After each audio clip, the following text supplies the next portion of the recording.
Asante sana John. Tuketi jameni. Asante. Hamjambo nyote asubuhi ya leo. Hamjambo tena. Well, ladies and gentlemen, let me begin by just saying what a great pleasure it is to join you this morning as we flag off the maiden crude oil export. Indeed, as has been said by many of the speakers today, in the history of any nation, there are special moments and seminal events that mark a turning point in the destiny of a country. Today's event, the first export of crude oil by our nation, therefore marks a special moment in our history as a people and as a country. The history of oil and gas exploration in Kenya dates back to 1937, when the first attempts at extraction of commercially viable deposits were made. While these initial attempts were unsuccessful, Kenya's potential for oil and gas had been established. Undeterred as a nation, we continued with the exploration efforts and the knowledge that the rich potential lying beneath the soils of our nation holds the key for great development and prosperity for all our people. Indeed, our efforts came to fruition in 2012 when we discovered commercially viable deposits of oil in the South Lokichar Basin in Turkana County. And with that discovery, Kenya began her march towards becoming an oil-producing nation. Najua nyinyi tumekazana, mkiniharibia mimi The flag-off and commencement of the early oil pilot scheme in June 2019 marked the beginning of what promises to be a long but fruitful journey towards full development of Kenya's oil and gas resources. It showed the global markets that Kenya possesses the know-how and infrastructure required to facilitate full field development, which will be marked by the production and pipeline transportation of first oil from Lokichar to our port of Lamu. This early oil pilot scheme has also brought with it prosperity for the people of Turkana, but also the wider republic, with very many local communities directly benefiting from employment opportunities in production and logistics, in addition to the provision of ancillary and support services. Indeed, as we proceed to the full field development, we will ensure that local communities are major beneficiaries of these resources.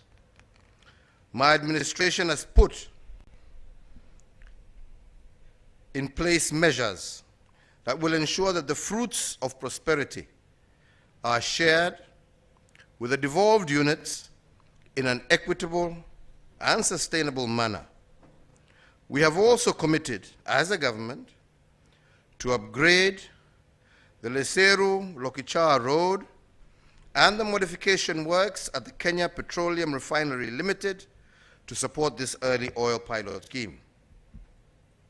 Indeed, ladies and gentlemen, I am proud to say Kenya's grand march to oil and gas production and export has now begun.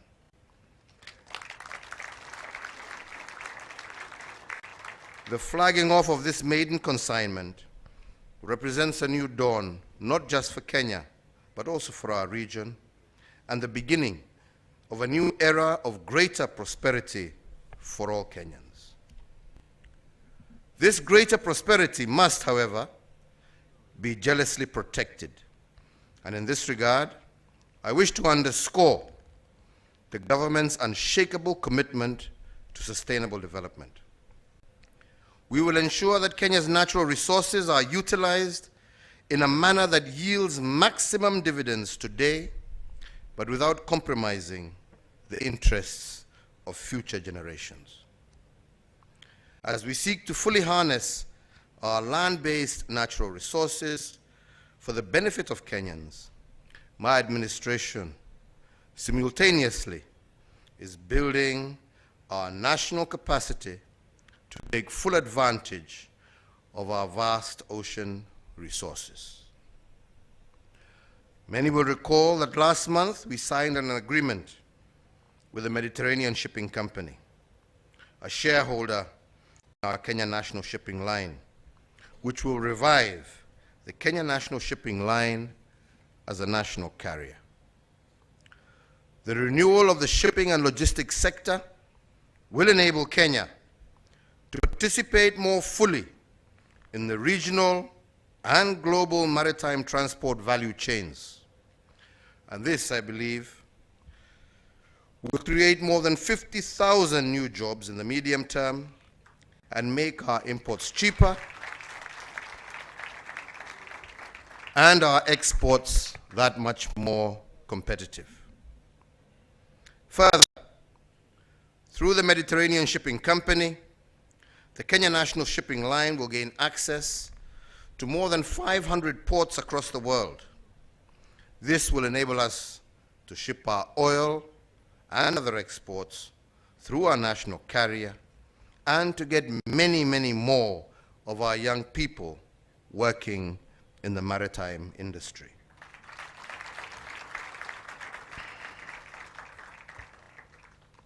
So it is double pride today as we flag off 136 young, and I also understand old, Kenyan seafarers out of an already recruited group of 275. This cohort will serve in various fields, as we heard, from ship ratings, crew staff, cabin, secretaries, shop attendants, animators, etc. And remuneration for these seafarers is aligned to prevailing international salary scales, which, as you are aware, are quite competitive.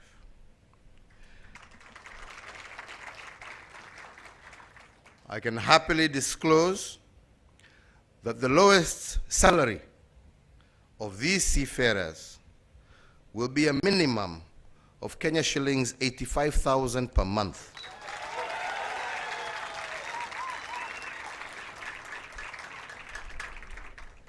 In addition, each seafarer will receive one return ticket for annual leave, plus meals, accommodation, health insurance, as well as access to free world-class in-house training to enable them to progress in their careers.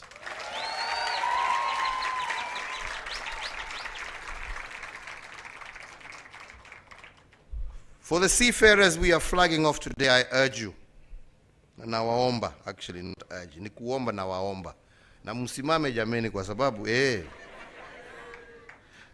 mimi na waomba to use this unique opportunity wisely. Use your skills and your earnings to contribute to the growth of your families, your communities, and the country at large. And I also urge you to emulate the seafarers who have been recruited before you, because their exemplary performance with the Mediterranean Shipping Company has steadily increased the hiring of young Kenyans to work in their ships. So I urge you, please serve with professionalism, dignity, integrity, and build Kenya's reputation in the sea so that many more of your brothers and sisters can also have the opportunity to serve like you have been given. Asanteni sana. Tuketi. Shukrani. Msituaibishe jameni. Mukituaibisha ni wenzenu ambao watakosa kazi. nyinyi muwe vanguard ile itahakikisha ya kwamba wengine wengi watakuja kutafuta Wakenya kama nyinyi kuungana nanyi kwa hizo meli huko nje. Si ni kweli? Hii sio pesa kidogo jameni.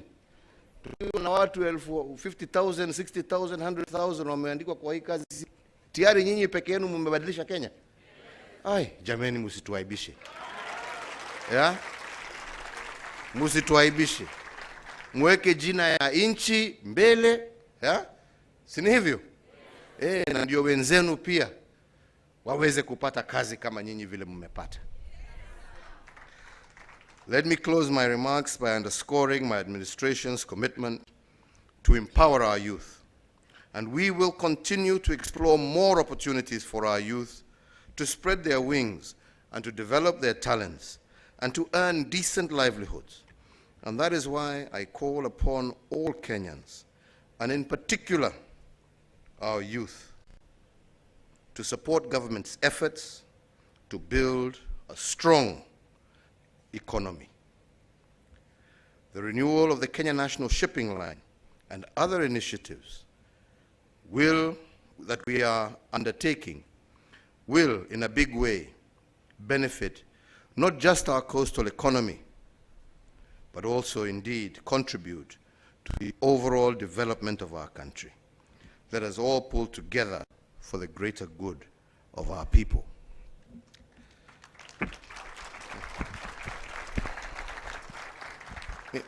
Mimi nataka kumalizia kusema mimi nashukuru viongozi wote, kwa sababu kazi hii haifanyiki kwa sababu ya mkono ya mtu mmoja. Ni vile tunashirikiana pamoja. Hiyo ndio inatuwezesha kupeleka taifa letu mbele. Tunaelewana? Na nimesikia magavana hapa, unajua lazima kila mtu ajitetee.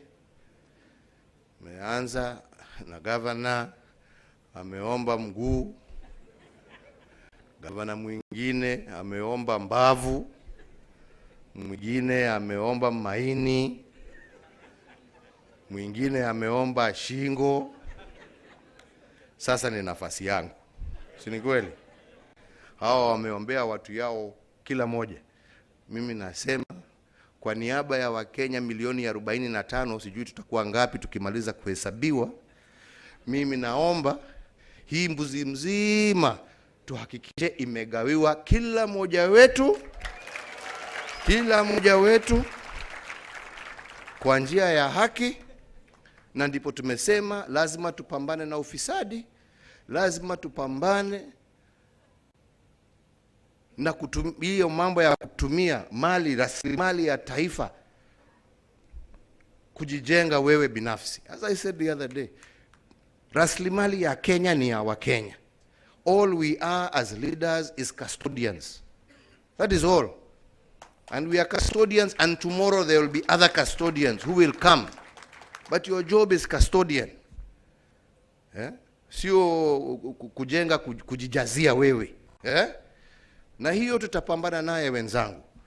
Na tutahakikisha ya kwamba mali ya Wakenya ifikie Wakenya. Na tukifanya hivyo, nakwambia hii nchi ni tajiri. Hii nchi ni tajiri. Tutaweza tupambane na umaskini, tupambane tuhakikishe watoto wetu wamesoma, tujenge barabara na mambo mengine kama haya.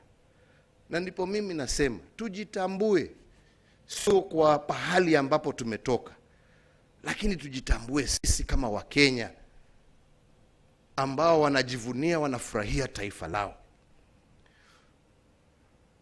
Mimi twaelekea Japan. Na shughuli moja yangu kubwa tukirudi ni vile tumefanya hapa mafuta. Mafuta sio ya watu ya Turkana, ni ya Wakenya. Lakini tunataka kuhakikisha hata pahali ambapo imetoka watu huko wamefaidika. Tunaelewana? Bandari hii sio ya watu ya pwani, ni ya Wakenya. Lakini tunataka kuhakikisha ya kwamba watu wa pwani pia na wa Mombasa in particular wamefaidika. Na ndipo tuwasema shughuli moja kubwa ambaye twaenda majaliwa ya Mwenyezi Mungu tuweze kumaliza tukiwa Japan ni kwenda na kumaliza mambo ya kuanzisha Dongo Kundu hapa. Tukianzisha Dongo Kundu, my friend, kwa sababu, you know, the big problem we have as a people sometimes is mtu anaona kile kitu ambacho iko, unataka kunyemelea hiyo, na umesahau ya kwamba hii bandari, hata kama tumeipanua, hii bandari imekuwa hapa for almost 100 years plus. Si ni kweli? So our job, but the population has also increased to the capacity that we need more economic activities. We can't just say we're depending on the port. So we want to go and see how we are going to start Dongo Kundu.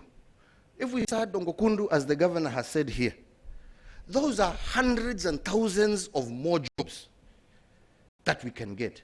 If we diversify, restart our shipping line, there will be many, many more thousands of young men like these ones we are proudly setting off today, and women who will also get jobs.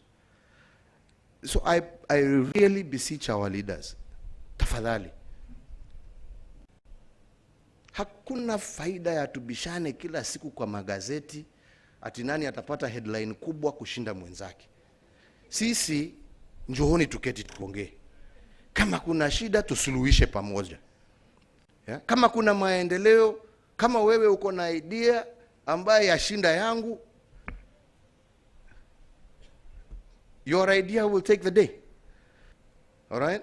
But there is no point in us mabishano. Tukibishana sasa, inasemekana ndovu wawili wakipigana nyasi ndio inaumia. Sisi tukipigana ni wananchi ambao wanaumia. Let us use our time to truly work and serve our nation. And that is why I want to thank all of those who have been involved in this process that we started almost 8 years ago. Because it is that collaboration between local leadership, local communities, county, national government, international investors that has made this day a possibility. Let us have many more such days that come from that kind of partnership. Let us be here one day celebrating Dongo, celebrating an export processing zone or free zones here that will employ thousands of Kenyans. Let us tuendelee, yeah? We celebrate another day tukiwa Naivasha, yeah? Starting off an inland port that will also create thousands of jobs for Kenyans. Let us celebrate tuende tufungue Kisumu na tufufue hiyo port na tuone thousands more jobs created in Kisumu as a result. Tuende tuanzishe factories zetu za kushona nguo, na ndio sehemu mbalimbali Kenya hii vijana waweze kupata makazi. That is what we should be celebrating. Hii ya kujipiga kifua na kuiba, hiyo sasa tuachane naye jamani. Yeah? Au masemaji wenzangu? Sini hapo wenzangu? Na mimi nataka kuambia haswa, you know, hata nyinyi here in the port, my friends, we are monitoring and we are watching. Tunajua ile pesa mlikuwa mnataka kutumia kule na ile tumetumia. Na ile mlikuwa mna intend kutumia. We know. Tunajua vile mnapanga huko, slow down huko, sijui nini, ati ndio mizigo iingie. Anyway, tunaelewa. Na mimi nataka niwaambie wote, kuna wasee sasa wameamua kufa kupona. Kazi hii ya kuchimbua tabu. So msiseme ni mimi ziyatuma mtu. Wewe ndio umekutwa ukifanya lako. Na hawa wasee hawachesi. I'm telling you. Hawachesi na hawacheki. tutasoma sisi tu kwa magazeti, fulani ndio huyo tena ameenda, huyo siku nyingine fulani ndio huyo ameenda. So kila mtu pahali alipo fungua macho na ufikirie ile ambayo unafanya. Hakuna pahali ile mtu alikuwa anapiga simu, mambo yamekwenda, ni noma, nisaidie. Hizo simu zilizimwa. Sasa ni wewe ujitetee. Mungu awabariki. Leo ni siku tusherehekee pamoja. Asanteni sana.